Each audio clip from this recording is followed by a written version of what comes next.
Assalamualaikum warahmatullahi wabarakatuh. Alhamdulillah, alhamdulillahilladzi arsala rasulahu bil huda wa dinil haqq liyudhhirahu 'alad dini kullihi wa kafa billahi shahidan. Asyhadu an la ilaha illallah wahdahu la syarika lah wa asyhadu anna Muhammadan 'abduhu wa rasuluhu la nabiyya wa la rasula ba'da. Allahumma shalli wa sallim ala nabiyyina Muhammadin wa ala alihi wa sahbihi wa man tabi'ahum bi ihsanin ila yaumil qiyamah. Ya ayyuhalladzina amanu taqullaha haqqa tuqatih wa la tamutunna illa wa antum muslimun.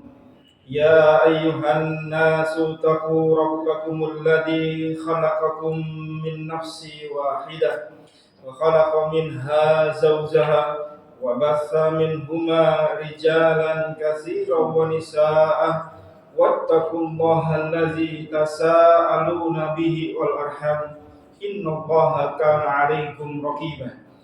Ya ayyuhalladzina amanu taqullaha wa qulu qawlan sadida yuslih lakum a'malakum wa yaghfir lakum dhunubakum wa man yuti'illaha wa rasulahu faqad faza fawzan 'azima. Summa amma ba'd. Allahumma anfa'na bima 'allamtana wa 'allimna ma yanfa'una wa zidna 'ilma.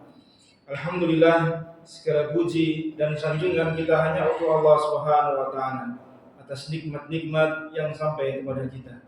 Terkhusus nikmat iman, nikmat Islam, nikmat kita beragama di atas tuntunan sunnah Nabi sallallahu alaihi wasallam, serta nikmat di malam hari ini Allah mudahkan langkah kaki kita untuk menuju di antara majelis-majelis ilmunya Allah, kemudian di antara rumah-rumah Allah Subhanahu wa taala dalam kondisi sehat. Allah berikan kita keluangan waktu dan Allah mudahkan kita untuk melaksanakan amal-amal soleh yang lain, yang semoga Allah jadikan setiap langkah kaki kita menuju tempat ini menjadi pemberat timbangan kita nanti di hari kiamat. Dan semoga kehadiran kita di tempat ini pula Allah masukkan dalam sabda Nabi-Nya sallallahu alaihi wasallam ketika beliau bersabda, "Man salaka tariqan yaltamisu fihi ilman, sahalallahu lahu bihi tariqan ilal jannah." Barang siapa yang menempuh jalan untuk menuntut ilmu, maka kelak Allah akan mudahkan jalannya menuju surganya Allah Subhanahu wa taala. Amin.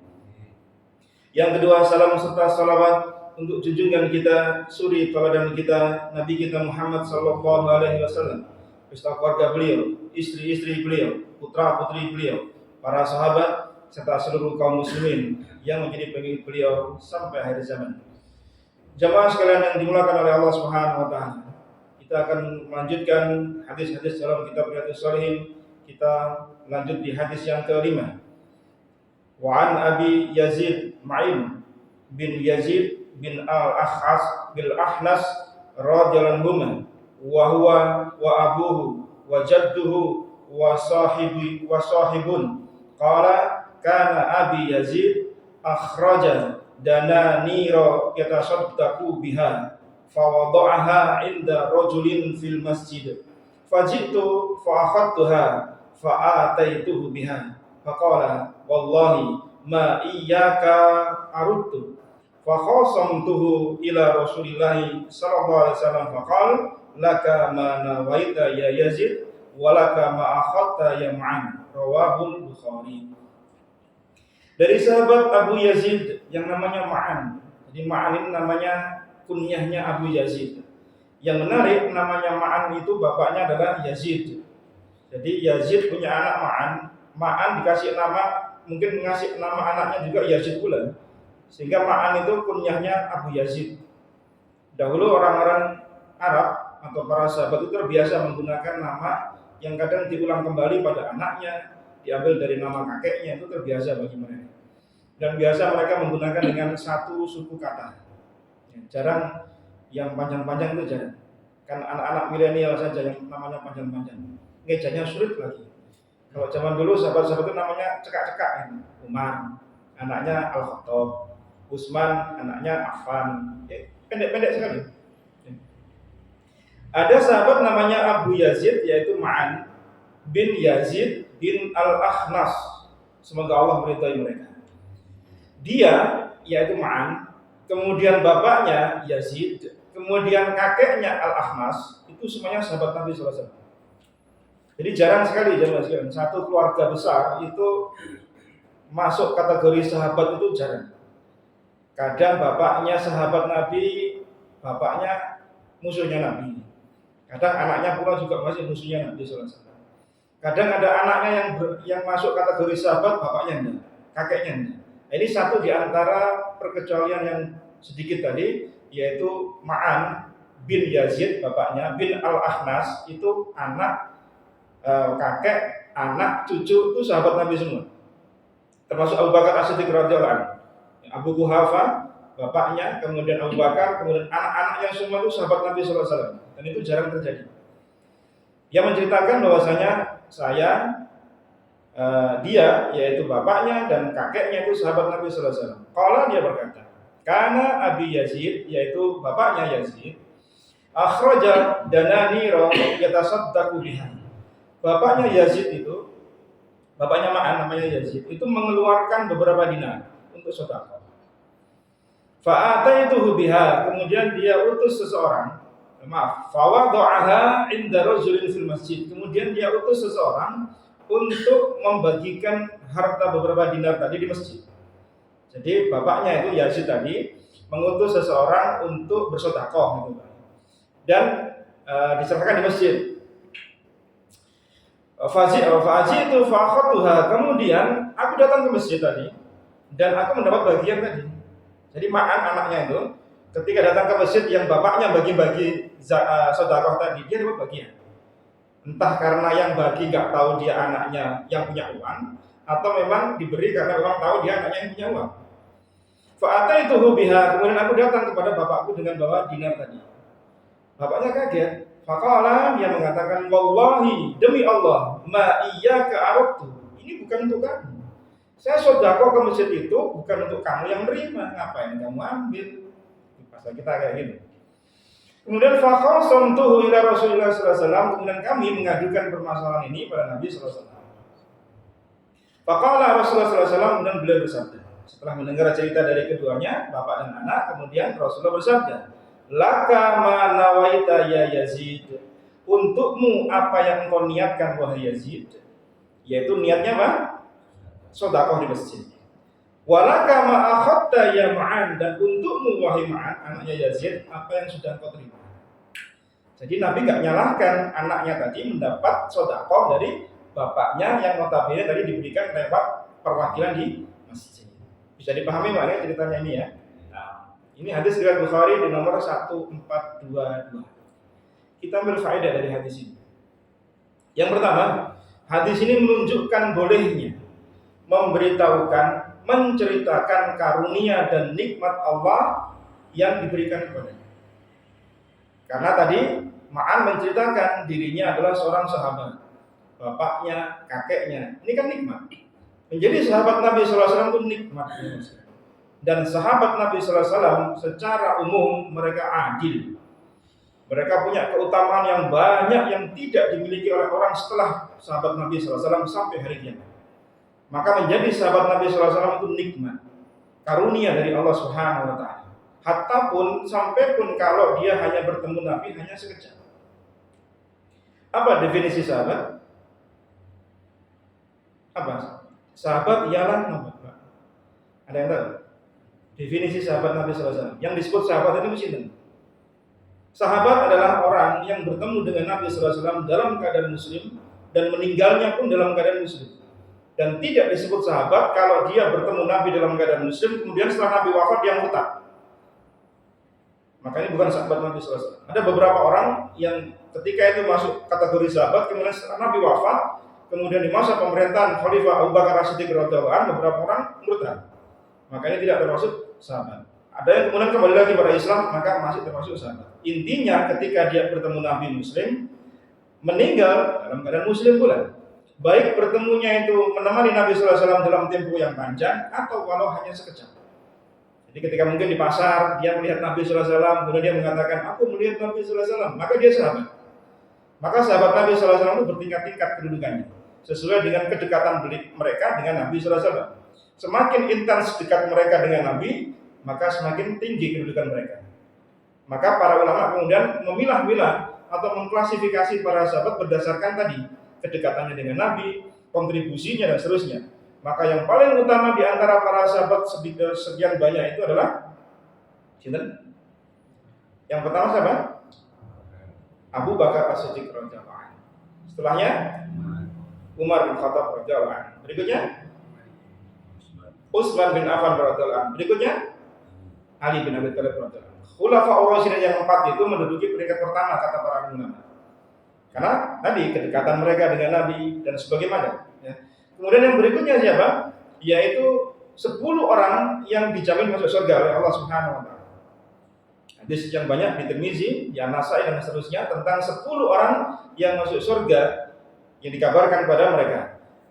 Berarti kalau 10 minus 4 ini. Karena yang 4 ini Khulafaur Rasyidin masuk pada 10 tadi. Berarti yang 5 sampai 10 sahabat yang lain. Ada Sa'ad bin Abi Waqqas, Ubadah Ibnu Jarrah, Talha bin Ubaidillah, kemudian Abdurrahman bin Auf, kemudian Sa'ad bin Mu'adz, dan satunya lagi siapa? Buat nanti pelajaran lagi, Pak. Buatan. Mas pas ada mungkin lupa. Bukan gitu. Ya, kawan-kawan kita bahas masalah sahabat. Saya di Kepo Permai ada pembahasan soal sirah sahabat. Sudah masuk sahabat yang ke-8 dari sekian tahun yang lalu. Jadi masih panjang, padahal sahabatnya ada ratusan ribu soalnya. Ya, ini sekilas saja. Kemudian yang berikutnya adalah secara umum adalah orang-orang yang berbaiat di Baitur Ridwan. Kemudian berikutnya lagi adalah mereka yang ikut Baitul Aqabah. Yang berikutnya Baitul Aqabah 1, 2. Kemudian secara umum adalah Muhajirin baru kemudian Ansor. Ini sepakat para ulama. Jadi tidak boleh meletakkan orang Ansor melebihi orang Muhajirin ketika menyebut nama mereka, itu tidak boleh. Karena Al-Quran di surat At-Taubah ayat yang 100 menyebutkan Muhajirin dulu baru Ansor. Jadi kita nggak boleh membaliknya. Termasuk pula urutan Abu Bakar, Umar, Utsman, Ali itu tidak boleh dibalik-balik. Ketika Ali ditanya, ya Ali, siapa orang yang paling utama setelah Nabi-Nya SAW? Maka Ali mengatakan Abu Bakar, Utsman, Umar, Utsman. Kemudian ada orang lagi menyebut, ini dibalik. Setelah Abu Bakar, ada nyebut, engkau ya Ali. Enggak. Setelah Abu Bakar, Umar. Setelah Umar, kemudian engkau ya Ali. Enggak. Setelah Umar, itu Utsman. Jadi Ali enggak mau dinaikkan ke atas, enggak mau. Dan ini ijma para sahabat. Maka kita tidak boleh membalik-balik urutan tadi. Karena sebagaimana para khulafa Rasyidin urutannya pemerintah pun juga demikian. Maka tidak boleh dibolak-balik. Dan ini ijma kaum muslimin. Yang kesepakatan kaum muslimin. Termasuk pula peletakan keutamaan Muhajirin di atas orang Ansor. Orang Muhajirin tidak boleh di bawahnya orang Ansor secara keutamaan secara umum. Kenapa? Kok orang Muhajirin diutamakan lebih dahulu penyebutan di Al-Quran, juga hadis Nabi SAW, dibanding dengan orang Ansor. Kenapa?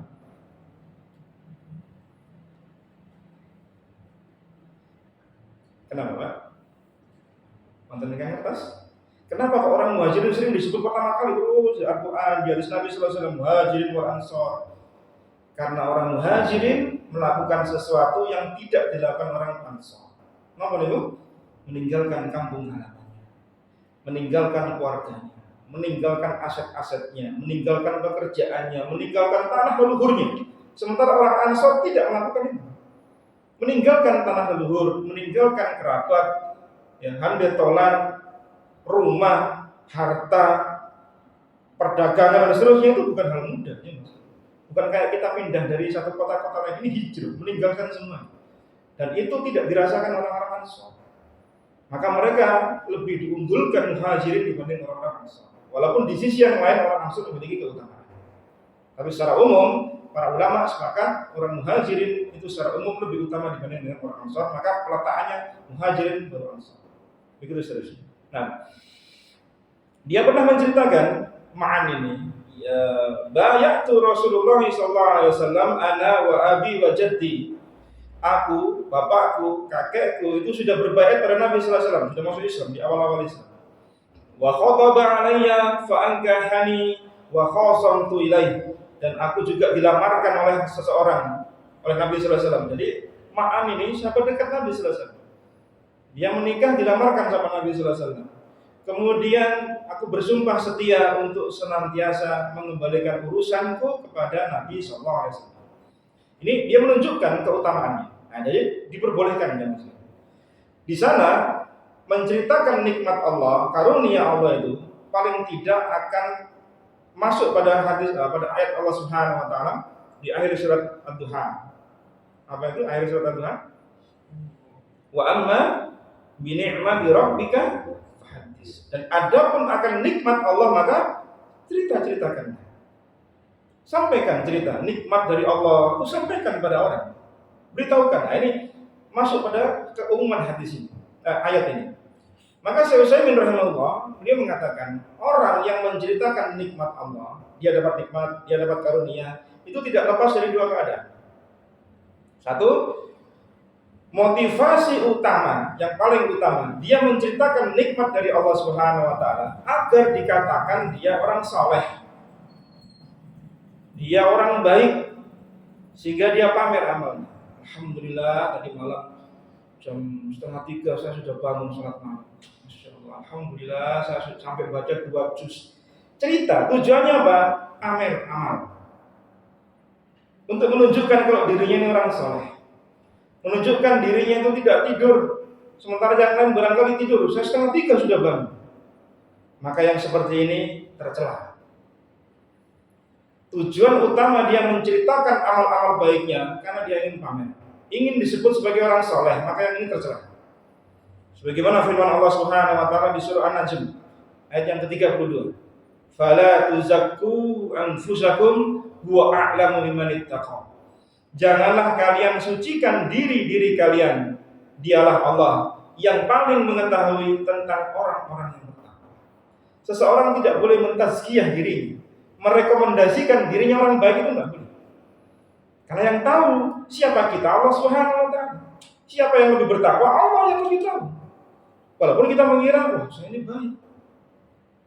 Maka kita mengatakan apa? Kita ini berusaha menjadi baik. Kalau kita sudah mengatakan diri kita baik, biasanya sulit untuk dinasihati. Karena sudah merasa dirinya baik. Sementara kita ini masih banyak kekurangan di sana sini. Maka mentazkiyah, merekomendasikan dirinya saya ini orang baik, itu tidak boleh dan tercela. Karena yang mendorong dirinya apa? Adalah ingin pamer, ingin disebut sebagai orang saleh. Ibnu Katsir ketika menafsirkan An-Najm ayat 32, beliau mengatakan tumdihuha wa tazkuruha tamannau bi a'malikum huwa a'lamu biman ittaqa. Kalian memuji diri kalian dan merasa telah diri kalian itu sebagai orang yang baik, banyak jasanya. Sementara Allah Subhanahu wa taala lebih tahu siapa orang-orang yang bertakwa. Kita ini kadang merasa diri kita ini punya kontribusi banyak terhadap agama kita. Itu perasaan kita. Sementara Allah lebih tahu apa yang kita lakukan. Siapa yang lebih bertakwa di antara kita? Maka tujuan ketika dia menceritakan nikmat itu dalam rangka untuk pamer, untuk menyebut dirinya agar disebut sebagai orang saleh, ini yang terjadi. Kondisi kedua kata beliau rahimahullah adalah motivasi orang menceritakan nikmat Allah itu untuk didengar orang agar memotivasi orang lain melakukan hal yang serupa atau lebih dari dirinya, itu diperbolehkan. Ya, contoh misalnya ada orang-orang ini nggak gemar sedekah, kemudian dia ceritakan tentang nikmat dia Allah berikan harta bisa sedekah. Untuk apa? Memotivasi orang agar orang lain pun juga bisa sedekah. Ada orang malas baca Al-Quran, dia ceritakan nikmat Allah, dia bisa baca Al-Quran. Ceritakan nikmat itu agar orang lain pun juga termotivasi membaca Al-Quran. Ini diperbolehkan karena dia akan menjadi contoh yang baik bagi orang lain. Ya. Maka terkenalah pada ayat tadi, wa amma bi ni'mati rabbika fahaddits. Dan adapun nikmat Allah tunjukkan, sampaikan. Ya. Termasuk dalil diperbolehkannya kita menceritakan dalam rangka untuk memotivasi orang lain adalah sebuah hadis yang diriwayatkan oleh Imam Muslim di hadis nomor 1017 dari Jarir bin Abdullah radhiyallahu anhu. Dia menceritakan bahwasanya ada sekelompok orang-orang Badui yang sangat-sangat miskin, pakaiannya compang-camping, tidak beralas kaki, kemudian meminta pada Nabi sallallahu alaihi wasallam makanan. Kemudian Nabi meminta kepada para sahabat untuk melihat di rumah-rumah para istri apakah punya makanan. Ternyata di rumah para istri Nabi SAW pun tidak ditemui makanan. Kemudian Nabi SAW memotivasi para sahabat agar mereka mengeluarkan sedekahnya, memberi makan kepada sekelompok orang-orang Badui itu. Tidak ada yang bergerak saat ini, kecuali seorang sahabat Ansor pulang ke rumahnya. Kemudian dia bawa segenggam makanan. Melihat sahabat Ansor ini bawa segenggam makanan, maka yang lain pun bergerak pulang untuk ngambil makanan. Paham maksudnya Pak? Andai sahabat Ansor ini nggak ngambil makanan, maka yang lain pun nggak akan bergerak. Gitu. Nah, maka kemudian datanglah bantuan makanan bertumpuk di depan Nabi SAW, ada pakaian, ada bahan makanan, hingga kemudian Nabi tersenyum, berseri-seri wajah beliau. Kemudian beliau mengatakan, man sanna fil islami sunnatan hasanatan. Barang siapa yang memberikan contoh yang baik dalam Islam, bukan contoh yang baru, Pak, tapi contoh yang sudah ada. Ya, ini harus difahami ya sendiri. Man sanna fil islami sunnatan hasanatan. Barang siapa memberi contoh dalam Islam, contoh yang baik. Sedekah ada contohnya atau hal yang baru? Sedekah ada contohnya atau ada hal yang baru? Sudah ada contohnya. Cuma saat itu para sahabat tidak tersedia untuk memberikan sedekah. Ada sahabat lain yang kemudian menjadi pelecut, menjadi motivator mereka. Kalau tidak ada sahabat yang ngambil sedekah tadi di pulang rumahnya, maka para sahabat yang lain mungkin akan diam, pasif. Tapi ternyata ada sahabat yang dengan segenggam makanan dia berikan kepada Nabi SAW untuk diberikan pada orang-orang Badui tadi. Nah, melihat itu kemudian para sahabat yang lain pun tergerak. Nah, ini yang disebut dengan contoh yang baik dalam Islam. Bukan hal yang baru, bukan. Karena sahabat tadi memberikan contoh sedekah, itu bukan hal baru. Nabi sudah banyak memberikan hadis-hadis tentang sedekah. Tapi para sahabat seolah-olah tidak ngeh tentang masalah ini. Sehingga kemudian menunggu ada yang bergerak. Pernahkah kita mengalami seperti itu, Mas? Kita diam nih semua. Kemudian ada orang ngambil Quran. Tahu-tahu kita ikutan pulang ngambil Quran. Pernah mengalami seperti itu? Kita mau diam, tahu-tahu ada orang sholat sunnah, kita pun sholat sunnah ikut-ikutan. Sama seperti itu contohnya. Karena terkadang orang itu jiwanya itu kadang-kadang diam. Kemudian ada pelecut, ada motivasi, ada sesuatu yang menjadi trigger bagi dia. Kemudian dia terbangkit. Nah, seperti ini contohnya. Maka kemudian kata Nabi SAW, fa'umila biha ba'dahu kutiba lahu mislu ajri man amila biha wala yanqusu min ujurihim syai'an. Maka baginya ditulis pahala seperti orang yang mengerjakannya tanpa mengurangi pahala dia sedikit. Dia memberi contoh sedekah segenggam. Kemudian sahabat yang lain pada ikut semua. Maka sebanyak sahabat tadi yang sedekah, orang yang pertama tadi mendapat pahala sama seperti mereka mendapatkan pahala, tanpa mengurangi pahala mereka sedikit. Sebaliknya, barang siapa memberi contoh yang buruk dalam agama ini, dicontoh oleh orang lain, kemudian orang lain melakukan seperti yang dia lakukan keburukan, dia mendapat dosa sebanyak orang yang mencontoh dirinya. Sampai kemudian disebut dengan dosa multi-level marketing. Ya satu upline kemudian ada domainnya 10. Domain 10 ini dosa kabeh, nyuntuh sing satu ini. Maka yang satu ini dapat dosa 10 orang lagi plus dirinya. Yang 10 orang ngajari 10 orang lagi di bawahnya, dapat sekian banyak dosa. Maka panjenengan harus hati-hati. Kalau ngasih contoh, itu contohnya yang baik. Supaya orang yang lain di belakang kita, yang ikuti kita, itu panjenengan dapat pahala sebanyak yang panjenengan contoh. Panjenengan datang ke masjid lebih awal. Karena biasanya masjid belum dibuka kalau belum waktunya azan. Ada contoh, sekian orang datang, wah iya Pak, itu rajin. Dia ikut, panjenengan dapat pahala sebanyak orang yang ikuti panjenengan. Subhanallah. Pahala di sisi Allah itu banyak sekali cara ragamnya. Kemudian perkara berikutnya, apabila seseorang menceritakan nikmat Allah Subhanahu wa taala, dia sudah dalam koridor syariat, bukan dalam rangka untuk pamer, bukan dalam rangka untuk mentazkiyah dirinya orang baik, orang soleh. Kemudian sudah dia seperti itu, dia jaga imannya, dia jaga hatinya, toh tetap saja ada orang memuji dirinya. Pernah kita ngalami seperti itu? Panjenengan sudah ikhlas nih, melakukan amal sudah ikhlas, terus cerita, tujuannya bukan untuk pamer, bukan. Tapi kemudian ada orang memuji kita. Masya Allah, Bapak ini hebat sekali, rajin sedekah, Masya Allah, malam bisa tahajud, saya tidur jam segitu Pak. Pujian yang datang.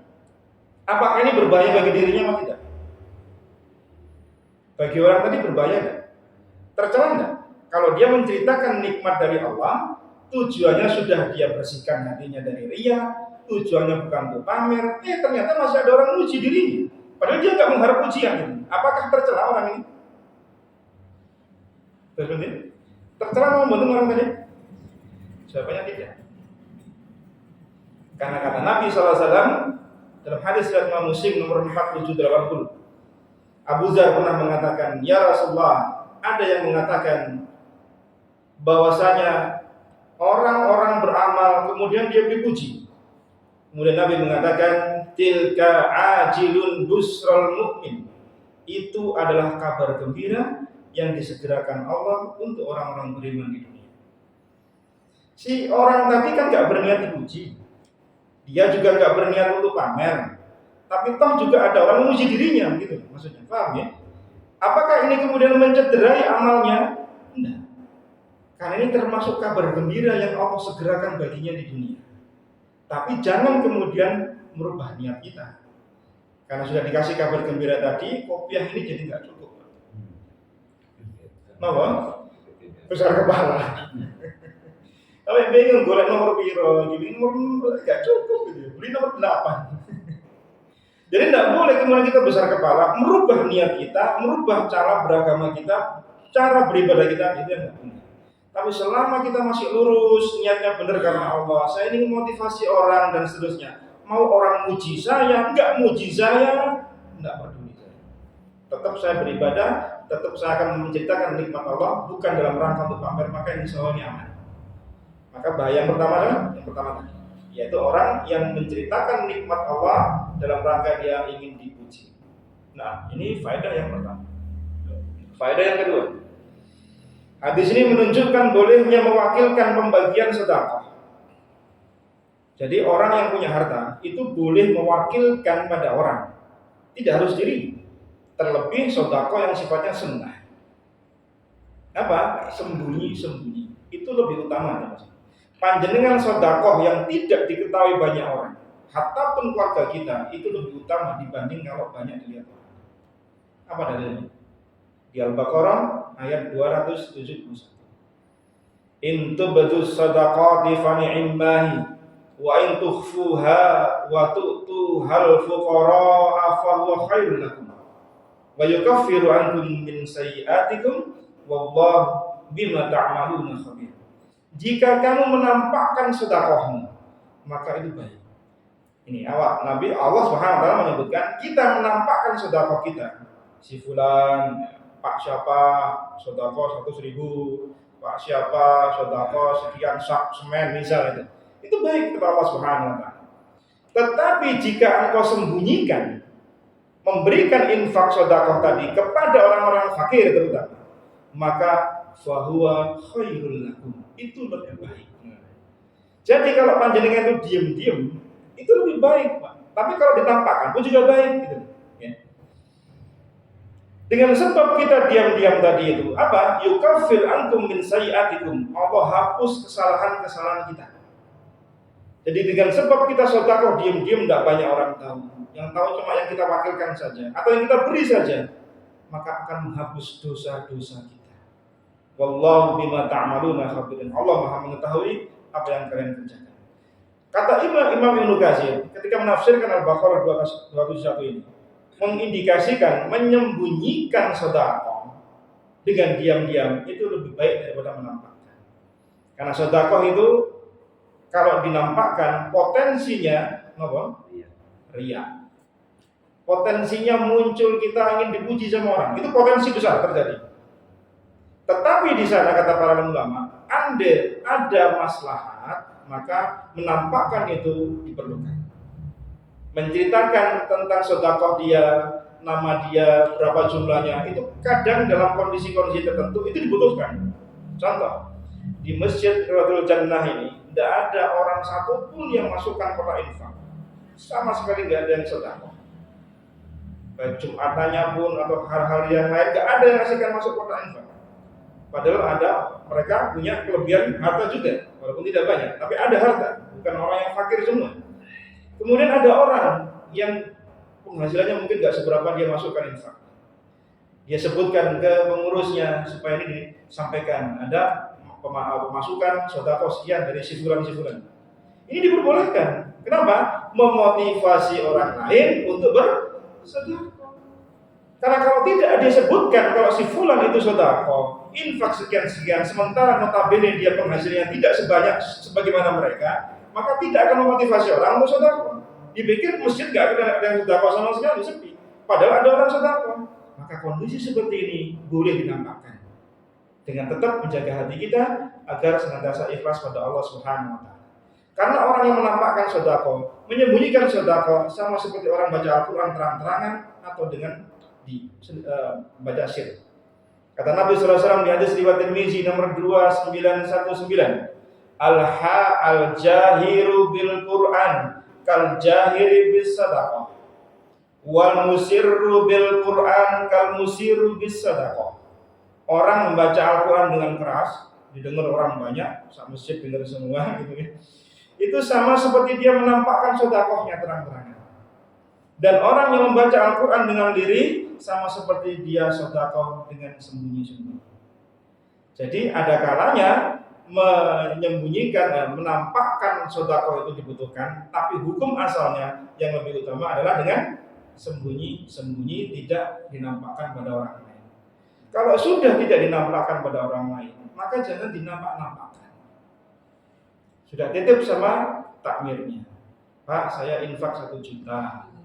Sama takmir ditunjukkan buktinya, Bapak, saya tulis hamba Allah nggih, hamba Allah, nomor pinten nomor 17. Kemudian diumumkan oleh takmir, pemasukan masjid donasi sekian, nomor 1 hamba Allah sekian, nomor 2 hamba Allah sekian, nomor 17 hamba. Terus dia bilang yang punya uang ini, nomor 17 itu aku. Loh, kok ngertos panjenengan? Iya tadi katanya takmir saya nomor 17. Sudah hamba Allah, si orang cerita, ini namanya nggak niat untuk disembunyikan. Itu saya itu yang nomor 17 itu saya itu. Karena nggak ada yang 1 juta kecuali saya. Lah ini sudah dia sembunyikan sama takmir, dia cerita sama orang lain. Nah, apa manfaat aja mas? Maka hati-hati aja mas. Urusan hati ini bener-bener kita jaga. Karena antara kita ingin dinampakkan syiar, memotivasi orang, dengan kita ingin sembunyi-sembunyi, nggak dinampakkan sama orang itu 11-12. Dan setan paling pintar bermain di hati kita soal ini. Maka kalau misal potensi jiwa kita ini gampang kemerungsung, gampang besar kepala kita, maka sebaiknya disembunyikan saja. Karena menjaga hati itu lebih diutamakan. Amalan hati itu lebih diutamakan. Yang ketiga, di antara faedah hadis ini adalah diperbolehkannya mengajukan suatu permasalahan ke qadhi, ke hakim, antara permasalahan ayah sama anak. Itu diperbolehkan. Karena contohnya tadi, Ma'an melaporkan, Yazid melaporkan anaknya Ma'an pada Nabi SAW. Nabi qadhi saat itu, menjadi hakim di saat itu. Maka yang seperti ini diperbolehkan. Dan tidak termasuk hal yang durhaka seorang anak melaporkan permasalahan pada qadhi tentang masalah ayahnya. Itu bukan masalah kedurhakaan. Kenapa? Biar jelas duduk persoalannya. Kalau enggak nanti akan diputusi sendiri-sendiri ternyata salah.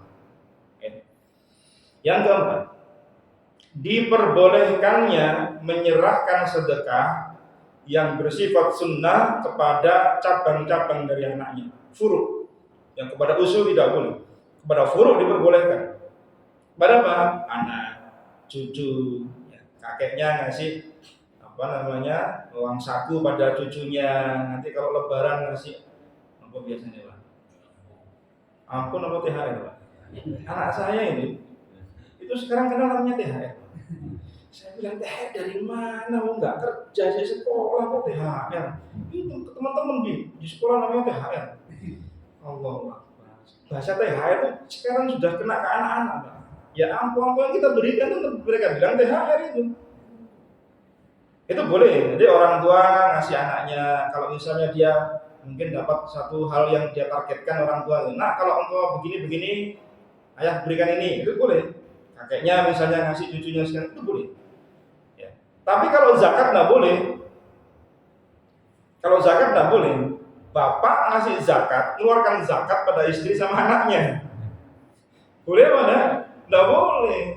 Karena ini wajib soalnya, sedekah wajib, sedekah sunnah itu boleh, kepada furu itu boleh, kepada anak-anak di bawahnya, anak tabangnya itu boleh, anak cucu, anak itu boleh. Tapi kalau zakat tidak boleh. Karena kalau zakat diperbolehkan kepada anak cucu, seolah-olah nafkah itu tergantikan dengan zakat. Kalau panjenengan zakatin orang, kasihkan zakat ke orang, apa kita nafkahi orang itu? Kan enggak kan? Enggak. Nah, kalau panjenengan zakat diberikan pada anak, kepada istri, maka seolah-olah kita ganti nafkah harian kita dengan zakat. Tak zakati loh ini, ya aku mari loh, tak usah nafkahi awakmu. Nah, kan rusak urusannya, Pak. Maka tidak diperbolehkan. Yang boleh apa? Yang sedekah sunnah. Ya, panjenengan dapat rezeki, mungkin dapat apa? Kalau pensiunan dapat pensiun kayak mertua saya Allah yarham yang meninggal bulan yang lalu itu gitu, kalau pulang dapat dari kantor pos cucu-cucunya dapat jatah, Pak. Anak saya dapat merah 3. Anak saya sudah tahu merah soalnya. Kalau kurang protes dia karena sudah kebiasaan. Itu boleh kasih jatah.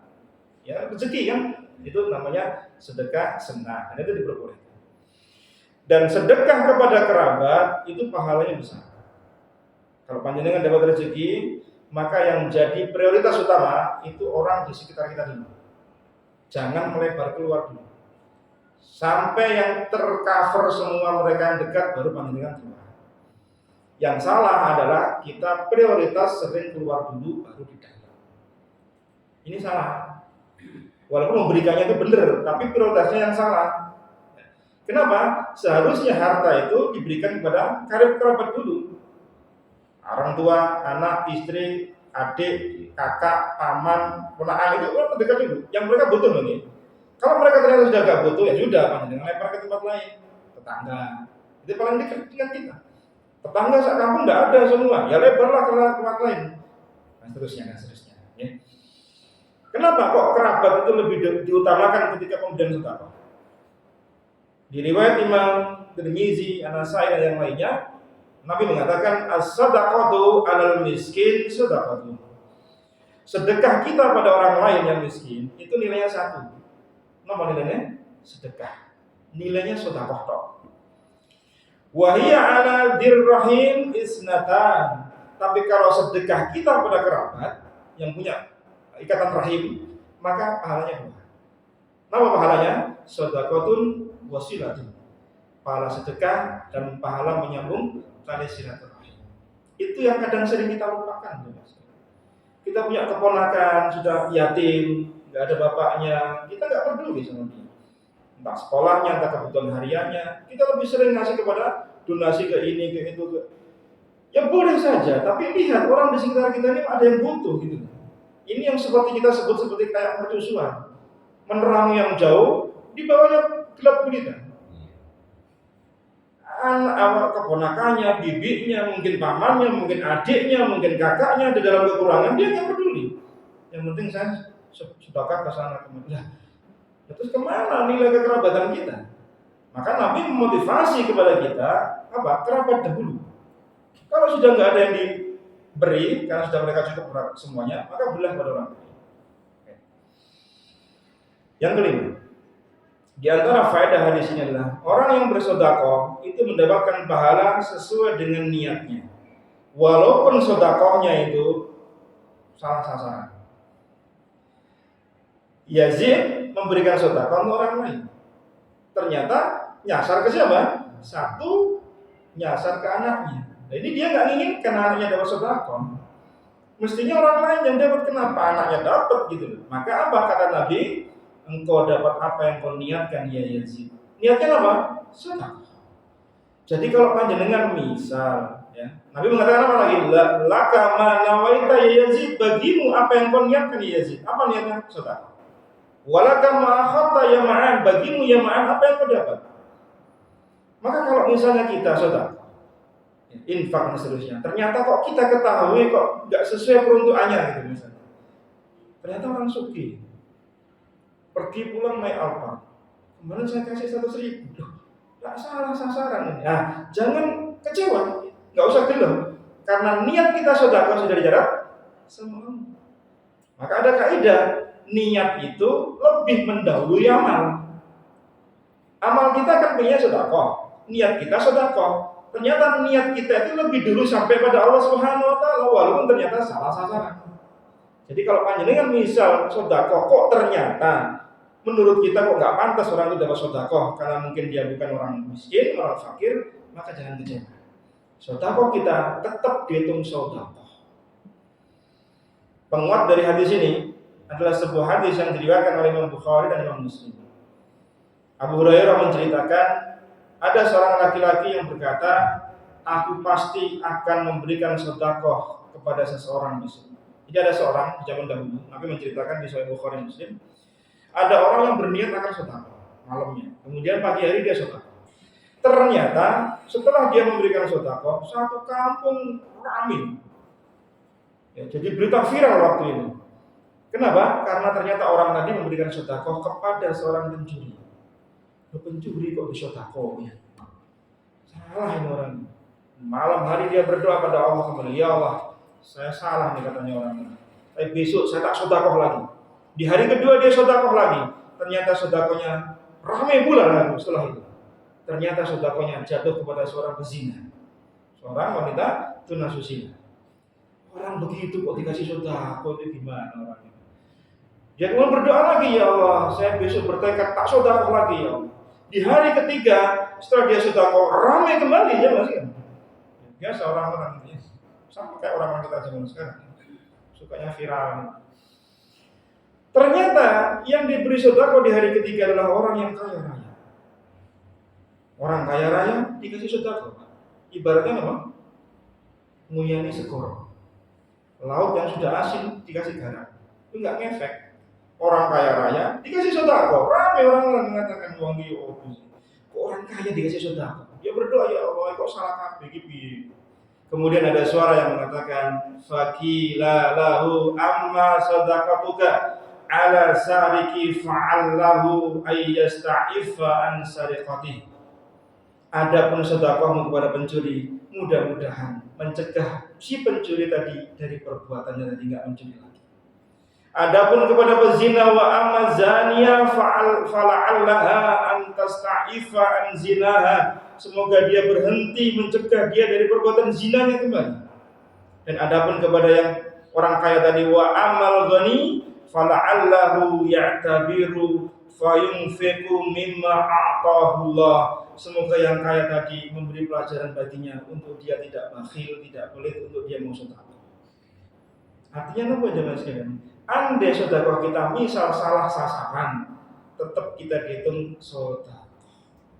Karena tadi orang yang diceritakan di hadis ini apa? Sedekahnya dianggap salah semua sama orang-orang. Kepada para pencuri, kepada seorang pezina, orang kaya disedekahi. Ya enggak ngefek lah jemaah. Orang kaya raya kita ngasih 100.000.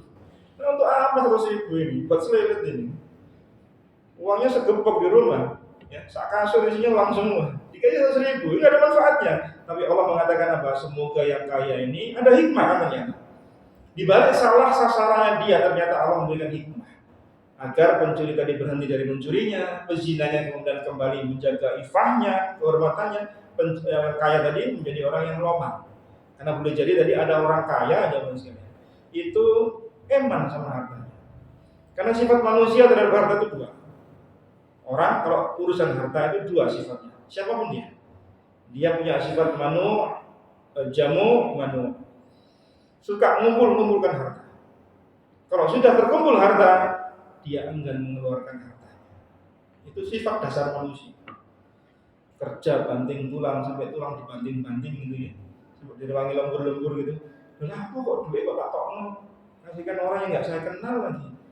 Eman-eman dia mengeluarkan harta. Masuk di bab Al-Kabair tentang orang yang menahan harta zakat. Itu dosa besar. Maka hati-hati dengan kepemilikan harta kita. Harta kita ini ada bagian dari orang-orang fakir miskin. Di harta yang Allah berikan pada kita, harta itu titipan ya maksudnya. Harta yang ada pada kita itu semua titipan dari Allah. Tak titipi kamu yang sekian, tak titipi sekian, titipi semua kita ini hartanya. Bukan mutlak milik kita 100% enggak. Walaupun kita yang mengupayakan, kita yang bekerja, kita yang berkarya, kita yang berusaha, kita yang dagang dan seterusnya, itu bukan mutlak milik uang kita semua. Di sana ada bagian orang duafa. Di sana ada bagian janda-janda yang membutuhkan harta. Di sana ada bagian anak yatim. di sana ada bagian fakir miskin, di sana ada bagian jihad fi sabilillah, dan seterusnya. Apa buktinya kalau harta itu bukan mutlak milik kita? Kita nggak boleh ngatur seenak urusan kita sendiri. Duit itu dewi, yang kerja saya sendiri, kan terserah saya. Itu pikiran orang. Apa buktinya kalau harta itu bukan mutlak 100% milik kita? Ketika kita meninggal dunia, harta itu tidak boleh seenaknya dibagi-bagi untuk orang lain. Harta itu diatur sama Allah. Ada warisan, ada bagian istri, ada bagian bapak ibunya si mayit kalau masih ada. Ada anaknya, yang laki dapat 2 bagian, yang perempuan dapat 1 bagian.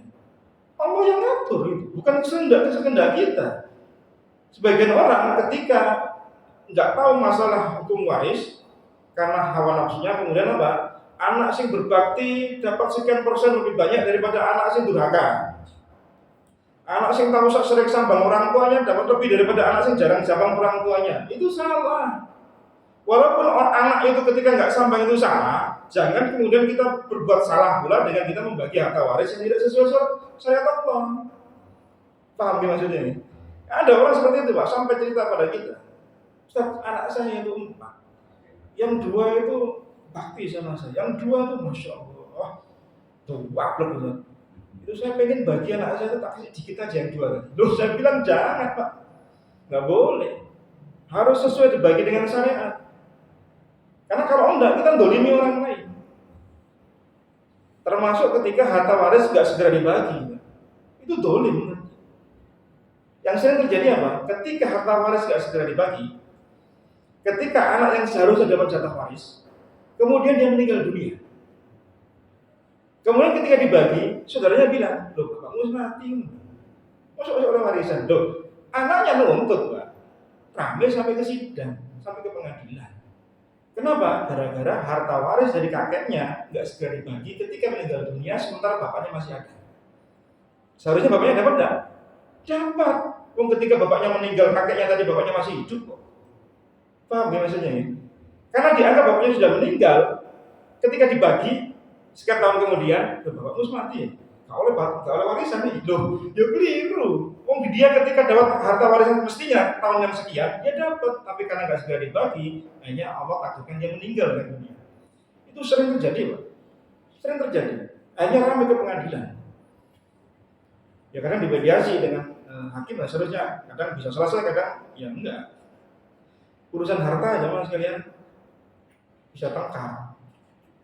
Maka hati-hati untuk urusan harta. Maka Nabi sering mengatakan wafat takut dunia, bertakwalah kalian urusan dunia, takutlah kalian urusan dunia. Teman bisa jadi lawan, saudara bisa jadi musuh, anak bisa durhaka sama orang tua bisa durhaka dolim pada anak gara-gara harta. Maka bertakwalah untuk urusan harta. Nah, belum bisa Pak. Kurang belum? Sebentar lagi. Ya, saya lanjutkan sedikit. Yang keenam, tidak diperbolehkan seorang bapak mengambil kembali sedekah yang telah diberikan kepada anak. Sedekah itu kalau sudah diberikan nih Pak, panjenengan ngasih sedekah pada anak. Ternyata anaknya kok ndablek misalnya.